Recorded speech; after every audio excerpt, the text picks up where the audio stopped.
이런 사람 만나지 마세요를 들어보니까 만나지 말아야 될 사람이 굉장히 많지 않습니까? 그리고 놀라운 사실은 한 사람이 그 10가지를 다 갖고 있는 사람도 있습니다. 아, 자, 어떡해. 오늘은 이제 그렇게 부정적인 이야기 하지 말고 오늘은 정말 긍정적인 이야기를 하면 좋을 것 같아요. 우리 주변에 배우고 싶은 사람, 이런 사람이 있을 것 같아요. 네. 그러니까 보통은 우리가 매력 있다라는 말을 매력? 뭔가 다른? 그 뭔가를 이렇게 딱히 언어로 명확하게 설명하기가 어렵거든요. 네. 근데 뭔가 다르다라는 표현을 하잖아요. 네. 교수님께서 뭔가 다른 사람에 대한 설명을 좀 책에 적어주셨더라고요. 네. 그래서 이 얘기를 조금 더 자세하게 들어보고 싶어요. 네, 첫 번째 뭔가 다른 사람은요, 이게 비슷한 말이긴 한데 남다른 사람이 아니라 저는 색다른 사람이라고 생각해요. 비슷한 이야기인 것 같죠? 근데 전혀 다릅니다. 우리는 왜냐면 태어나서 죽을 때까지 남달라지려고 노력하다가 나만의 색다름을 잃어버리거든요. 근데 아예 시초부터 내가 갖고 있는 독특한 성격, 컬러, 스타일 이런 것들을 강조하면 색달라지거든요. 그러니까 색달라지면 저절로 남달라지는데 왜 우리는 색을 찾지 않고 남을 찾기 시작하는 거예요. 그래서 정말 우리가 배우고 싶은 굉장히 뭔가 다른 사람들은 첫 번째 남다른 사람이 아니라 색다른 사람이고요. 두 번째 특징은 이게 조금 어려울 수도 있는데 스티브 잡스가 think different라고 했잖아요. 그럼 different가 형용사거든요. 이게 문법적으로 어긋난 겁니다. 왜냐하면 think가 동사이기 때문에 뒤에 부사가 와야 돼. differently가 와야 되는데 different라고 썼잖아요. 그래서 저는 다르게 생각하는 것과 다른 것을 생각하는 건 전혀 다르다고 생각해요. 오, 네. 다르게 생각하는 거는 기존에 있는 것에 조금 다르게 생각하는 거고요. something different하게 조금. 근데 다른 것을 생각하는 것은 아예 이전에 없었던 새로운 걸 생각하는 거예요. 그러니까 뭔가 다른 사람은 다른 것을 생각하는 것이지 남과 다르게 생각하는 사람이 아니라고 생각해요. 그러네요. 듣고 보니까 뭔가 다른 사람, 야, 걔는 왜 뭔가 달라? 라고 물어볼 때 네. 우리가 대답을 야, 쟤는 누구 A와 비교했을 때 뭐가 다르고 B와 비교했을 때 뭐가 다르고 이렇게 얘기하지 않는 것 같아요. 네. 말 그대로 색다른 사람이 뭔가 다른 사람이네요. 네. 근데 저는 사실은 땀 흘리는 거 되게 좋아하거든요. 근데 또 뭔가 다른 사람은 땀을 흘린다고 적어 주셨어요, 교수님. 그러니까 뭔가 다른 사람은 침을 흘리지 않고 땀을 흘립니다. 그래서 이 땀과 침의 차이가 굉장히 큰데요. 여러분 열정과 열광의 차이가 뭐냐고 그랬더니 모르잖아요. 그죠? 혹시 네. 아세요? 열정과 열광의 차이? 뭘까요, 교수님? 열정은 내 일에 몰입하면서 부산물로 땀이 나와요. 음, 열광은 남의 일에 발광하면서 막 침이 나오거든요. 그러니까 열정은 땀이 나오고 열광은 침이 흐르는 거예요. 그러니까 세상은 누가 이끌어가냐면 물론 남의 일에 열광하면서 침도 흘려야 되지만 침을 계속 흘리면 안 되거든요. 그래서 그쵸. 내 일에 몰입하면서 땀을 흘리는 사람, 이런 사람들이 뭔가 다른 사람이라고 생각해요. 그러네요. 남다른 생각을 가지고 그 생각을 실천하면서 땀을 흘리는 사람. 상상만 해도 너무 매력적인데요. 네. 그러면서도 겸손해야 뭔가 다르다라는 말씀을 또 해주시면서 경종을 탁 울려주신 느낌이 들어요. 네, 이제 두 번째 뭔가 다른 사람은 겸손한 사람이에요. 그래서 여러분 우리가 모든 사람이 갖고 있는 손, 물론 이제 장애인은 손을 안 갖고 있을 수도 있지만 왼손과 오른손을 다 갖고 있잖아요. 저는 왼손과 오른손과 더불어서 사람이 항상 갖고 다녀야 되는 손이 무슨 손이냐면 겸손이라고 생각해요. 네. 그러니까 이 겸손은 특히 누구한테 필요한 거냐면 실력을 갖춘 사람, 어떤 경지에 올라간 사람, 지위가 높은 사람, 이런 사람들이 조금만 겸손하면 저절로 많은 사람들한테 존경을 받는데 자기가 잘났다고 자기가 열심히 노력해가지고 모든 거는 자기 힘으로 됐다 이렇게 생각하면 안 되거든요. 내가 갖고 있는 모든 전문성은 덕분에 잘 된 거라고 생각해요. 그래서 나의 전문성은 이제까지 나와 직간접적으로 연결된 모든 사람들의 사회적 합작품이니까 늘 자세를 낮추고 그 사람들한테 고마워하고 감사하고 겸손해하는 이런 미덕을 갖추면 그 사람이 더욱더 돋보이지 않겠어요? 그럼요. 한편으로 남다른 길을 가는 사람은 다른 사람들이 모르는 길을 가기 때문에 겸손을 더 많이 기억해야 될 것 같다는 생각도 들어요. 네, 그런데 뭔가 다른 사람은 또 그냥 자기 일만 해도 바쁠 텐데 시간을 내서 또 뭔가를 한다고 적어 주셨네요, 교수님. 네, 뭔가 다른 사람은 시간이 나서 뭘 하는 게 아니라 내가 의도적으로 시간을 내서 하거든요. 그러니까 이게 말이 간단하잖아요. 시간이 나니까 책이나 읽자 이런 사람하고 시간을 내서 책을 읽자 이런 사람하고 다르거든요. 예? 네. 시간이 나서 친구나한테 전화를 한번 해야지 이런 사람하고 내가 의도적으로 일정 주기마다 시간을 내서 주기적으로 부모님한테 전화를 한다든지 시간을 내서 주기적으로 책을 읽는다든지 이런 사람들이 저는 이 세상을 바꿔나간다고 생각해요. 그래서 시간이 나서 뭐나 하지 이런 사람보다 시간을 내서 뭐도 해야지 이런 사람들이 저는 이 세상을 이끌어간다고 생각해요. 그래서 우리 주변에 보면요. 그 시간을 이렇게 제가 보니까 두 가지로 나눌 수가 있어요. 그 제가 책에도 써놨지만 하나는 물리적인 크로노스라는 시간이 있어요. 크로노스. 그 다음에 하나는 굉장히 주관적인 카이로스라는 시간이 있거든요. 그러니까 크로노스는 간단하게 얘기하면 아침에서 저녁까지 24시간 이게 시계반을 돌아가는 그 물리적인 시간을 얘기하는 거고요. 똑같은 물리적인 시간인데도 그 시간마다 굉장히 자기의 의미를 부여하고 그 속에서 뭔가 그 가치를 창조하고 그 사람만의 어떤 주관적인 어떤 안정감을 찾아보고 이런 행복한 시간을 보내는 이런 카이로스의 시간을 보내는 사람이 있는데 이런 사람들이 바로 시간을 내서 그 매 순간순간마다 그 시간에 의미를 부여하는 이런 사람들이 바로 저는 시간을 내서 뭘 하는 사람들이라고 생각해요. 네. 네. 어떤 목표를 정해놓고서 나는 뭐 때문에 못해 하는 것보다는 내가 그 목표를 이루기 위해서 뭔가 자원을 쓴다. 어떻게 보면 자기조절력이라고도 볼 수 있는 것 같은데. 네, 맞아요. 네. 네.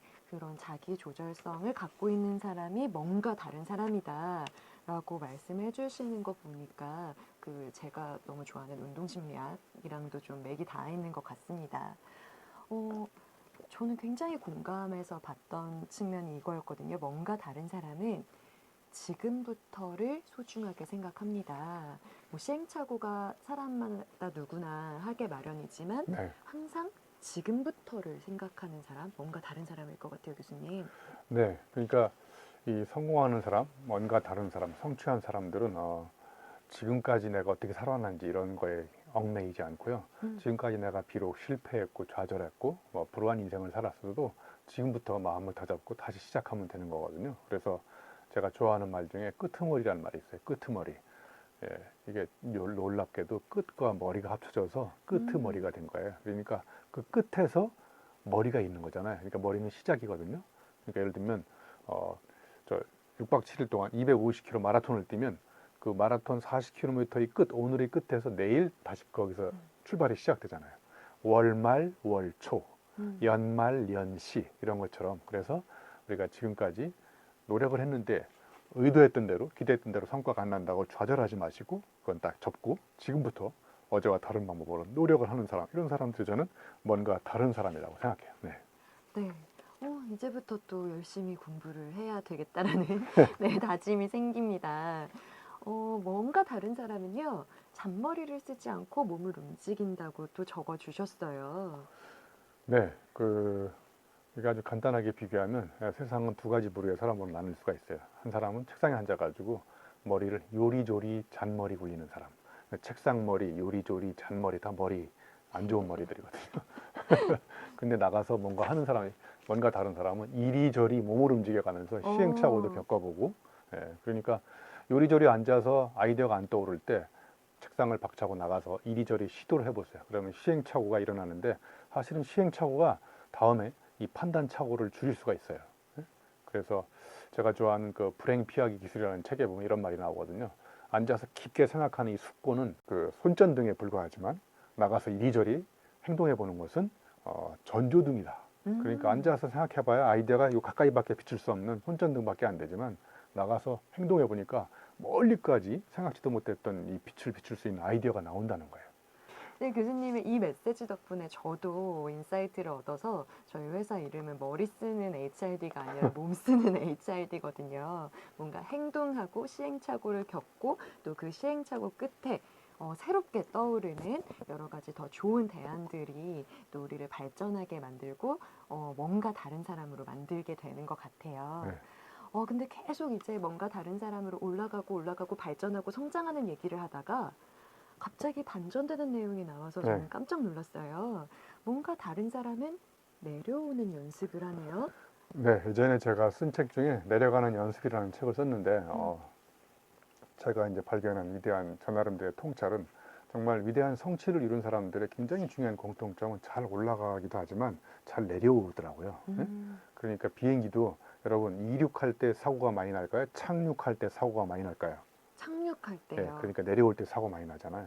등산과 하산 중에서도 하산에 사고가 많이 나거든요. 근데 우리는 늘 저 시중에 가보면 거의 모든 책들이 목표 달성하고 빨리 올라가고 뭐 뭔가를 성취하고 이런 올라가는 거에 대한 연습을 계속 하고 강조하는데 정말 진짜 중요한 것은 우리가 잘 올라갔다가 잘 내려오지 않으면 다음에 다시 올라갈 수가 없거든요. 그러니까 진짜 우리가 성공하려면 잘 내려와야 되는데 이 내려오는 연습을 해야 된다는 거예요. 예, 그래서 우리가 산에 올라갈 때도 올라가는 연습만 하지 마시고 여러분 올라가는 스킬과 내려가는 게 비슷할 것 같지만요. 많이 가본 사람들은 내려가는 게 훨씬 더 힘들 수도 있다는 것을 몸으로 깨달은 사람들이 주변에 많거든요. 네. 네. 이렇게 잘 내려오는 사람들은 아무래도 정상에 시비도 걸어볼 줄 아는 사람인 것 같아요, 교수님. 그러니까 이제 뭔가 다른 사람 중에 또 굉장히 중요한 공통점은 정상, 상식에 머물러 있지 않아요. 정상에 시비를 걸고 비정상으로 살고요. 상식에다 문제를 던진 다음에 뭘 상식하게 살거든요. 네? 여러분 높이뛰기를 할 때 요즘에 앞으로 넘나요? 뒤로 넘나요? 뒤로 넘죠. 네, 뒤로 넘죠. 처음에는 앞으로 넘었거든요. 그렇죠. 앞으로 넘는 게 정상이었는데 정상적으로 계속 넘다 보니까 2m를 못 넘었는데 1968년도 멕시코 올림픽 때 세계 최초로 뒤로 넘는 비정상이 나타났어요. 그 사람 이름이 딕 포스벨이라고. 그래서 세계 최초로 2m의 한계를 넘은 사람이 누구냐면 딕 포스벨이. 그래서 그 사람 이름을 따가지고 포스벨이 풀업 기법이 생긴 거예요. 배맨 뛰기라는 우리말로. 그래서 여러분 높이뛰기를 세계 최초로 뒤로 넘은 사람은 정상인가요? 비정상인가요? 비정상이죠. 비정상이죠. 그러니까 여러분 정상에 간 사람은 정상이 아닙니다. 네. 대한민국 대표 비정상 유영만 교수님께서 네, 뭔가 다른 사람은 정상에 시비를 건다라고 말씀해 주셨어요. 뭔가 다른 사람은 또 꾸미지 않고 가꾸는 사람이라고 적어 주셨는데 네, 네, 이 부분도 좀 인상적입니다. 네, 뭔가 다른 사람들은 꾸미지 않고 가꾼다라는데 꾸민다는 말과 가꾼다는 말이 거의 비슷한 말 같죠? 자, 여러분, 저한테 전화를 하면 제 전화가 받기 전에 컬러링이 울리잖아요. 그러면 이제 뭔가 그 색깔이 이렇게 짙게 드러나서 풍부한 걸 영어로 컬러풀이라고 하죠. 예? 그러니까 하나는 컬러에 ing가 붙어 있고 하나는 ful이 붙어 있잖아요. 컬러링은 꾸미는 거예요. 컬러풀은 자기 색이 잘 드러날 수 있도록 더 잘 가꾸는 거예요. 자기가 더 잘 가꾸면 자기 색이 드러나거든요. 그래서 뭔가 다른 사람들은 포장하고 위장하고 분장하고 가장하고 이렇게 하지 않고 자기가 갖고 있는 본능, 어떤 재능, 적성들을 잘 다듬고 가꾸어서 그것이 제대로 드러날 수 있도록 한다는 거죠. 그러니까 한마디로 얘기하면 꾸미는 건 감추는 거예요. 가꾸는 건 드러내는 거고. 굉장히 다른 통찰인데요. 확 와닿습니다. 내 내면을 계속 가꾸다 보면 더 예쁜 내면과 만날 수가 있겠네요. 네. 그러다 보니까 예쁜 모습을 확인하기 위해서라도 뭔가 다른 사람은 거울과 창문을 다르게 활용해야 되겠네요. 네, 이게 이제 마지막 메시지이기도 한데, 이거는 사실은 이제 구트 그레이트 컴퍼니를 쓴 그 미국의 책에서 제가 인용을 한 거거든요. 짐 콜린스인가요? 제 네. 기억에. 예. 그래서 인류 리더는요, 거울을 언제 보냐면 회사가 잘 안 되고 내가 잘못했을 때 반성하는 목적으로 거울을 보고 성찰을 합니다. 내가 열심히 해야 되겠구나. 그리고 회사가 잘 될 때는 창문을 내다보고 맞아, 저 바깥에서 일하는 사람들이 열심히 한 덕분에 내가 이렇게 잘 되는가 이렇게 생각하는데 인류 리더는 거꾸로 사용해요. 회사가 잘 될 때 거울을 보고 막 자화자찬하는 내가 잘 나가서 잘 되는 거야 막 이렇게 생각해요. 그리고 회사가 안 될 때 창문 내다보고 손가락질하는 거야. 야, 너네들 때문에 이렇게 된 거야. 지금 환경이 코로나 때문에 지금 회사가 안 되잖아. 이렇게. 그러니까 똑같은 창문과 거울이지만 그 리더십의 수준과 또는 사람의 어떤 그 인격에 따라서 이걸 다르게 사용한다는 거예요. 그래서 뭔가 다른 사람은 창문을 내면의 거울로 반성할 때, 거울을, 그다음에 창문을 뭔가 잘 될 때 칭찬해주기 위해서 덕분에 잘 되고 있다 이렇게 쓴다는 거예요. 네. 정말 리더는 거울이든 창문이든 긍정의 언어로, 성장의 언어로 쓸 수 있는 사람이어야 되겠네요. 네. 그래서 창문과 거울을 어떻게 쓰냐에 따라서 이런 사람이 될 수도 있고 네, 저런 사람이 될 수도 있을 것 같아요. 뭔가 다른 사람이 어떻게 여러 가지 자기만의 핵심 삶의 생존 전략을 갖고 있는지 교수님과 함께 아주 깊이 있게 뜯어봤습니다. 교수님 혹시 마지막으로 뭔가 다른 사람에 대해서 종합적인 총평해 주실 수 있으실까요? 네, 뭔가 다른 사람이 되려면 어제와 다르게 생각하고 행동해야 되거든요. 그러니까 내가 갖고 있는 이 생각, 뭔가 다른 생각은 내가 이제까지 다른 삶을 살았기 때문에 그런 거야. 근데 대부분의 사람들은 삶을 바꾸지 않고 나가서 생각을 바꾸려고 하거든요. 그러니까 진짜 내 생각을 바꾸는 가장 확실한 방법은 내 일상적인 생활을 바꾸는 거예요. 그러면 삶이 바뀌거든요. 그러니까 내 생각은 내가 살아온 삶의 결론이다. 삶과 생각이 함께 노는 네. 여러분들과 이 세상을 살고 싶습니다. 오늘 이런 사람 만나지 마세요에서 뭔가 다른 사람에 대한 얘기를 나눠봤어요. 다음번에 더 유익한 컨텐츠로 찾아오겠습니다. 네, 감사합니다. 감사합니다.